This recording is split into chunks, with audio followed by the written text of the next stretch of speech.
Pada ibadah malam hari ini, kita akan mendengar satu kebenaran firman Tuhan yang bertemakan jangan takut. Sama-sama katakan dengan saya tidak boleh takut. Belum semua, ada ribuan jemaat di malam hari ini di Facebook ataupun di YouTube. Sama-sama katakan dengan saya tidak boleh hidup dalam ketakutan. Saya tidak boleh takut. Amin. Amin saudara. Mari kita lihat satu kebenaran firman Tuhan dalam Ulangan, kitab Ulangan pasal 31 ayat 6 sampai ayat ke-8. Kitab Ulangan pasal 31 mulai dari ayat yang ke-6 sampai dengan ayat yang ke-8.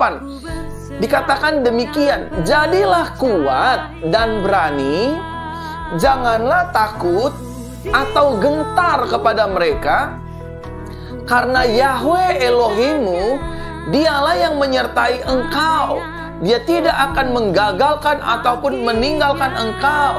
Lalu Musa memanggil Yosua dan berkata kepadanya di hadapan seluruh orang Israel, jadilah kuat dan berani, karena engkau akan pergi bersama-sama dengan umat ini masuk ke negeri yang telah dijanjikan Yahweh dengan sumpah kepada leluhur mereka untuk memberikannya kepada mereka, dan engkau akan memimpin mereka dan membuat mereka mewarisinya. Dan Yahweh, dialah yang berjalan di depanmu, dia akan menyertaimu, dia tidak akan menggagalkan ataupun meninggalkan engkau. Janganlah takut ataupun gentar. Sekali lagi sama-sama katakan dengan saya tidak boleh hidup dalam ketakutan. Amin. Dalam berumah tangga saya tidak boleh menjalaninya dengan ketakutan. Dalam bisnis saya tidak boleh menjalaninya dengan ketakutan.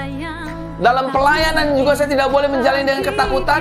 Yang setuju katakan amin, saudaraku terkasih dalam Tuhan. Nah, setiap dari kita memiliki rasa takut, saudara. Setiap dari manusia pasti memiliki rasa takut.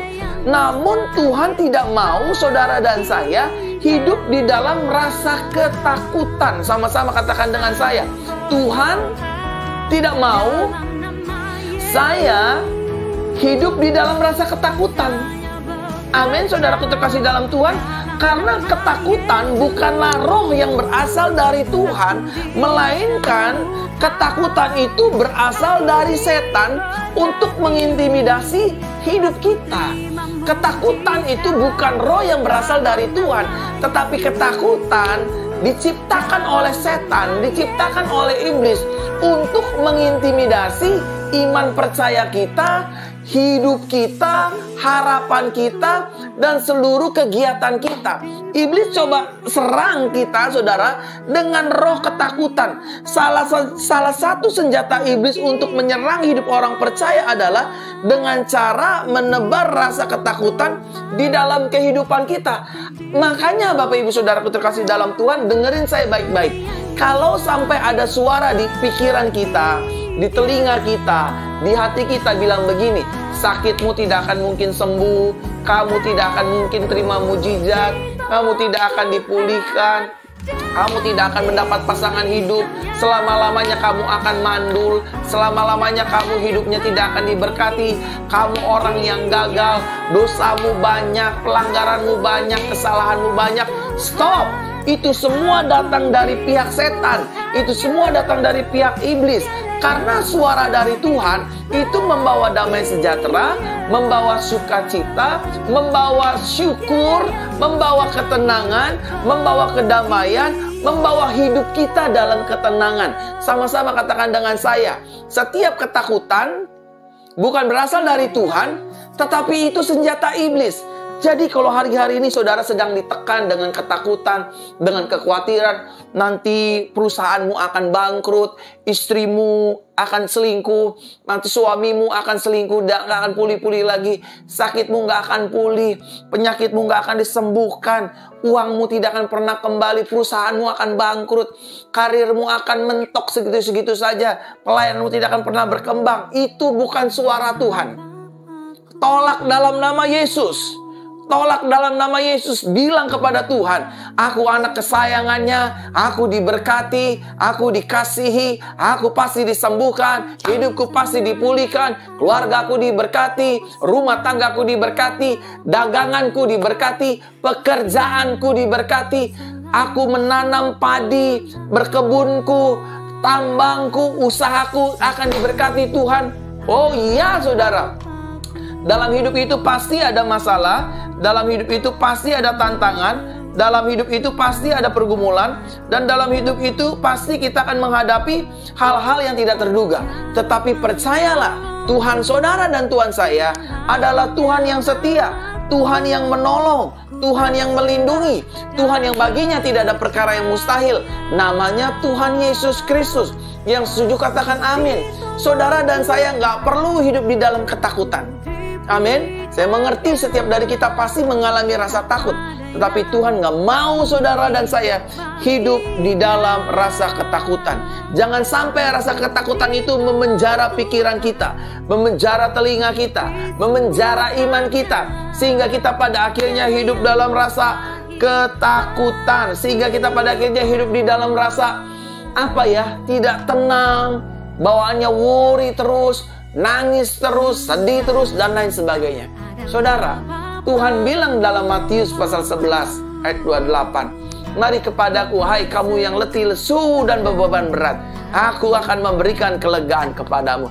Dan lagi pula ayat 8 dengan jelas firman berkata, dan Yahweh, dialah yang berjalan di depanmu, dia akan menyertaimu, dia tidak akan menggagalkan ataupun meninggalkan engkau. Janganlah takut ataupun gentar saudara. Masalah boleh ada, tantangan boleh datang silih berganti, pergumulan boleh ada, tekanan hidup boleh ada, virus boleh terus bermutasi silih berganti, dari alfa, delta, omikron, delta kron, apapun itu namanya. Percayalah Bapak Ibu Saudaraku terkasih dalam Tuhan, yang berjalan di depan kita namanya Yahweh, namanya Yeshua, namanya Yesus Kristus. Yang akan menyertai hidup kita adalah Tuhan di atas segala Tuhan, yang berkuasa di bumi, di bawah bumi, dan di sorga. Bible mencatat dia bukan hanya menyertai hidup saudara dan saya, tetapi dia tidak akan menggagalkan rencananya dalam kehidupan kita. Kita bisa gagal, tapi rencana Tuhan tidak akan bisa gagal dalam kehidupan kita. Berkali-kali kita gagal, berkali-kali juga Tuhan pulihkan, mengangkat hidup kita, memulihkan hidup kita, memberkati hidup kita, dan memberikan banyak kesempatan bagi hidup kita untuk menerima, meraih segala janji berkat firman Tuhannya. Sama-sama katakan dengan saya, aku anak diberkati Tuhan. Amin. Aku anak yang diberkati oleh Tuhan. Keluargaku diberkati oleh Tuhan. Saudara, apa yang kita takutkan belum tentu itu terjadi atas hidup kita. So, jangan hidup dalam rasa ketakutan.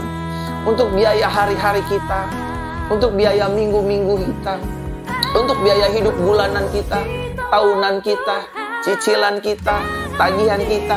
Percayalah, firman Tuhan berkata, Yesus gembala yang baik. Gembala yang baik memberikan nyawa bagi domba-dombanya. Kalau nyawanya saja di atas kayu salib dia sudah serahkan dan berkata, it is finished.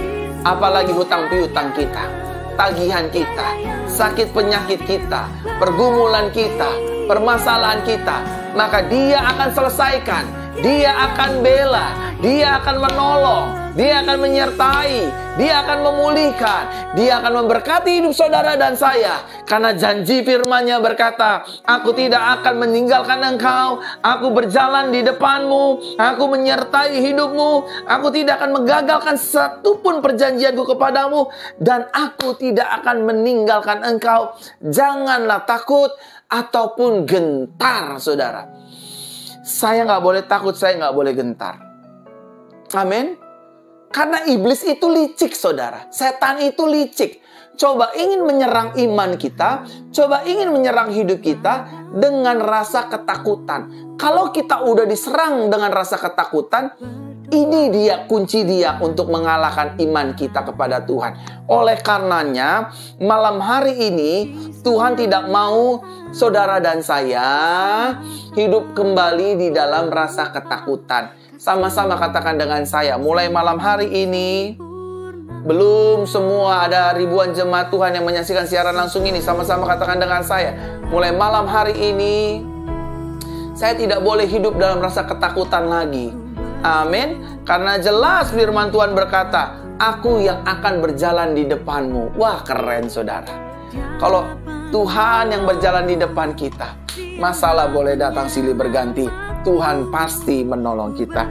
Kalau Tuhan yang berjalan di depan kita, kalau Yesus yang berjalan di depan kita sebagai Immanuel, pergumulan boleh datang silih berganti, Yesus pasti dapat menyelesaikannya.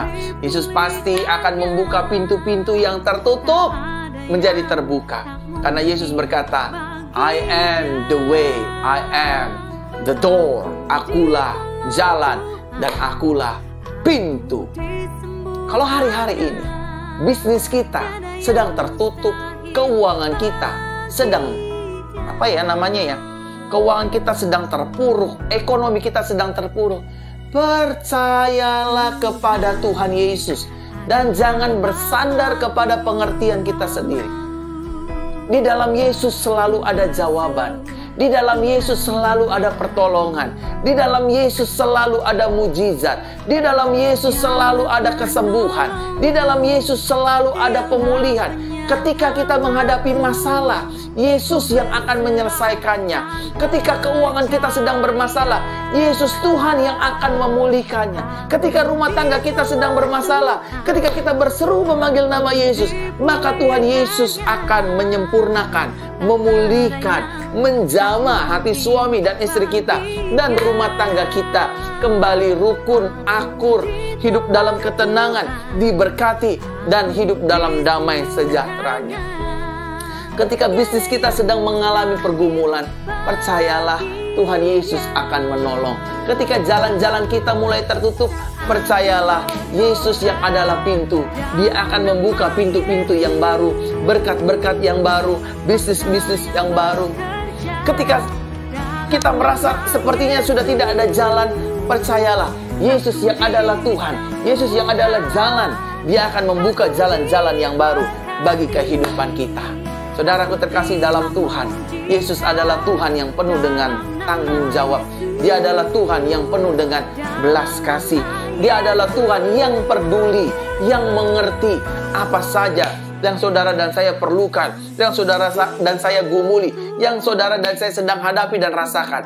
Yesus bukan tinggal diam di sorga, tapi Yesus akan turun menyelamatkan hidup saudara dan saya. Pertanyaan besarnya, Bapak Ibu Saudara, saya masuk dalam inti khotbah saya di malam hari ini.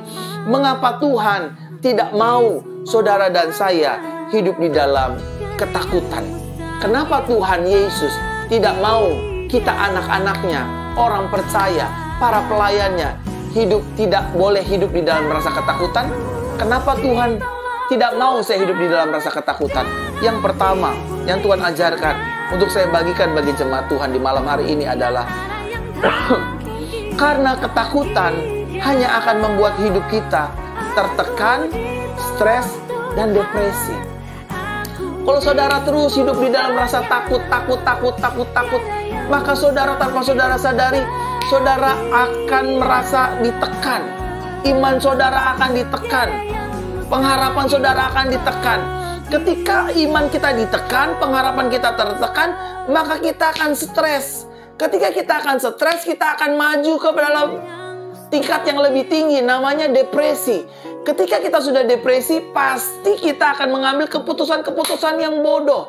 Bunuh diri, bercerai, tinggalkan suami, tinggalkan istri, tutup perusahaan, tutup pelayanan, dan lain sebagainya. Ingat, Yohanes pasal 10 ayat 10 dikatakan dengan jelas, iblis datang untuk mencuri, membunuh, dan membinasakan. Yang pertama, dia curi perhatian kita, saudara. Yang kedua, dia bunuh iman kita. Yang ketiga, dia binasakan hidup kita. Jadi jangan pakai mata ini, perhatian ini, iman ini, harapan kita hanya fokus tertuju kepada ketakutan, dan kekhawatiran. Setiap dari manusia pasti mengalami permasalahan. Setiap dari manusia pasti memiliki pergumulan dalam jualan, dagang, bisnis, pasar, pekerjaan, entertain, karir-karir dalam dunia politik. Pasti kita punya masalah. Tetapi percayalah, kita memiliki solusinya. Kita memiliki jalan keluarnya. Kita memiliki obat penawarnya. Namanya Yesus Kristus. Musa berkata kepada Yosua, jangan takut, karena Yahweh yang menyertai aku akan juga menyertai langkahmu untuk membawa bangsa Israel keluar dari tanah perbudakan masuk ke dalam tanah perjanjian. Berkali-kali Yesus pun juga berkata kepada murid-muridnya, jangan takut, percaya saja. Jangan takut, percaya saja. Jangan takut, percaya saja. Kenapa Yesus selalu berkata jangan takut, percaya saja? Karena Yesus pasti akan menolong. Karena Yesus pasti akan menyembuhkan. Karena Yesus pasti akan memulihkan. Satu kali ada seorang janda di kota Nain yang berkata kepada Yesus, Yesus, anakku sedang mati. Yesus selalu berkata, jangan takut, percaya saja. Amin, saudara. Dan tahu apa yang terjadi? Anak janda di kota Nain ini bangkit. Waktu Maria dan Marta memberikan utusan untuk berkata kepada Yesus, Guru, Lazarus, orang yang kau kasih sakit dan hampir mati, bahkan mati, saudara. Lalu Yesus datang ke rumah Maria dan Marta dan berkata kepada orang di sekitar situ, jangan takut, percaya saja. Walaupun Yesus diketawai oleh orang di sekitarnya, ini Yesus sudah gila kali ya. Orang udah mati, 4 hari sudah berbau, tapi semua kuasa ada di dalam tangan Tuhan Yesus Kristus. Yang mati dia bangkitkan, yang sakit dia sembuhkan, badai mengamuk dia hentikan. Diam, tenanglah. Haleluya. Yesus bukan hanya membangkitkan orang-orang mati, Yesus bukan hanya menyembuhkan orang-orang yang sakit, Yesus bukan hanya memulihkan hati yang terluka, tetapi badai yang mengamuk dibuat diam dan tenang. Murid-murid mengalami ketakutan, saudara, ketika Yesus diikuti dan disertai 5.000 orang dan 4.000 orang. Nggak ada makanan. Wajar murid-murid ketakutan dan mereka stres, tertekan dan depresi. Ini nggak ada makanan, suruh pulang aja Tuhan. Yesus bilang, kamu yang harus kasih makan. Ya, tapi nggak ada makanan. Ada berapa roti dan ikan? Cuma ada 5 dan 2. Bawa kemari. Di tangan Yesus yang tidak berarti menjadi berarti. Di tangan Yesus yang tidak memiliki apa-apa dibuat menjadi apa-apa.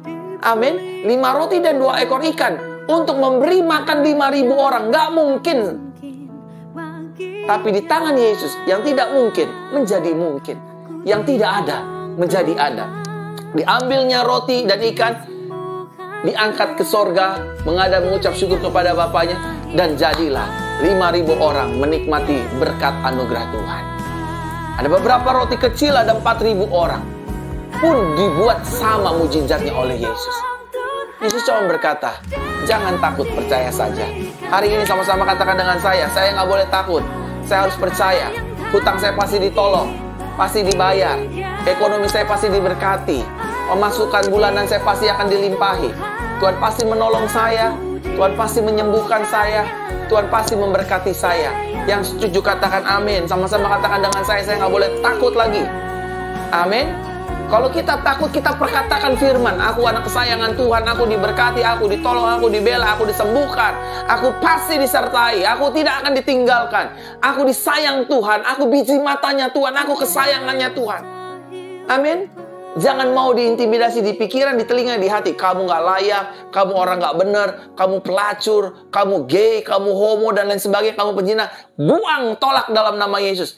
saya ada dalam anugerah Tuhan. Saya diberkati, saya dicintai Tuhan, saya disertai Tuhan. Aku nggak boleh takut. Hutangku pasti dilunasi oleh Yesus. Berkatku pasti dicukupkan. Bisnisku pasti diberkati. Daganganku pasti diberkati. Jualanku pasti diberkati. Dan apa saja yang aku kerjakan bersama dengan Tuhan Yesus, pasti akan dibuat berhasil, beruntung, dan berkelimpahan. Yang setuju katakan amin. Yang kedua, mengapa Tuhan tidak mau kita hidup dalam ketakutan? Selain ketakutan itu akan mendatangkan ketertekanan, stres dan depresi. Yang kedua, karena ketakutan dapat membuat hidup kita ragu akan firman Tuhan.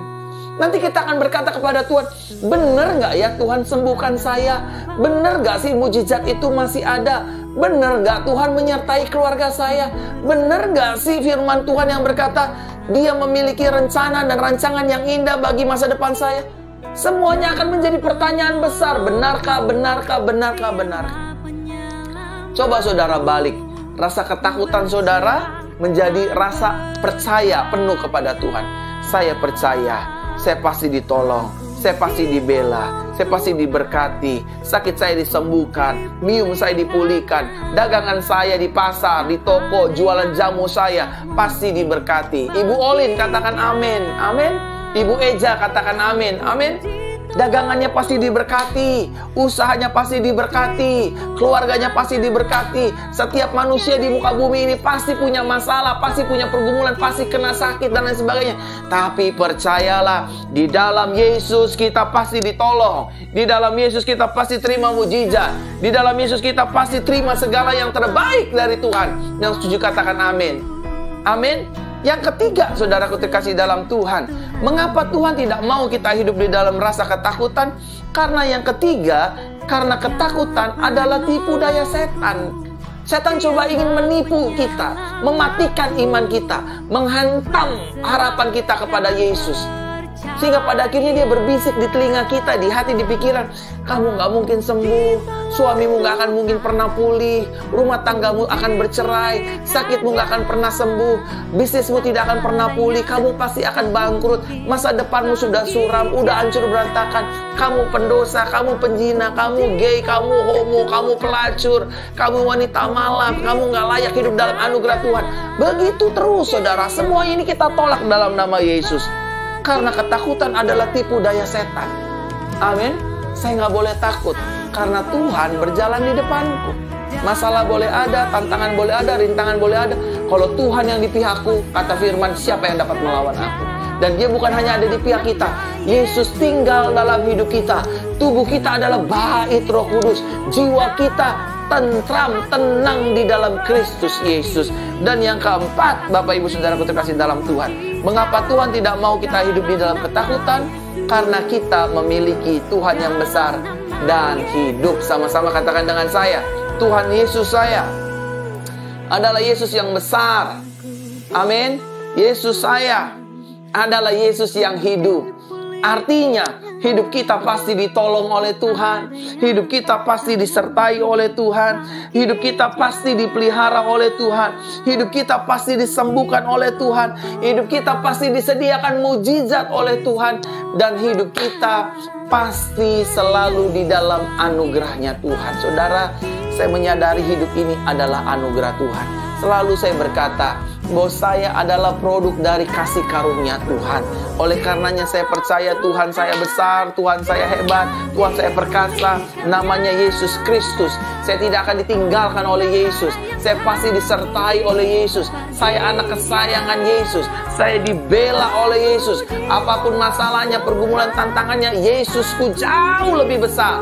Yesusku menolong, Yesusku setia, Yesusku berkuasa, Yesusku hidup untuk selama-lamanya. Memulihkan hidupmu dan hidupku, memulihkan rumah tanggamu dan rumah tanggaku, memulihkan keuanganmu dan keuanganku, menyediakan berkat-berkatnya setiap hari, hari ini, sekarang, dan sampai selama-lamanya. Yesus tidak berubah. Dia adalah jawaban dari segala pertanyaan pertanyaan, pergumulan kehidupan kita. Dan di dalam Yesus selalu ada kepastian. Di dalam Yesus selalu ada pertolongan. Di dalam Yesus selalu ada jaminan dan kepastian bahwa apapun keadaannya, Dia setia bersama-sama dengan hidup kita. Dia tinggal di dalam hidup kita. Dia memerintah atas hidup kita. Yang perlu kita lakukan sebagai orang percaya, tetap percaya kepada Yesus, tetap hidupi firman Yesus, dan tetap perkataan firman-firman Yesus yang hidup, yang berkuasa, yang ajaib, dan berotoritas. Saudaraku terkasih dalam Tuhan,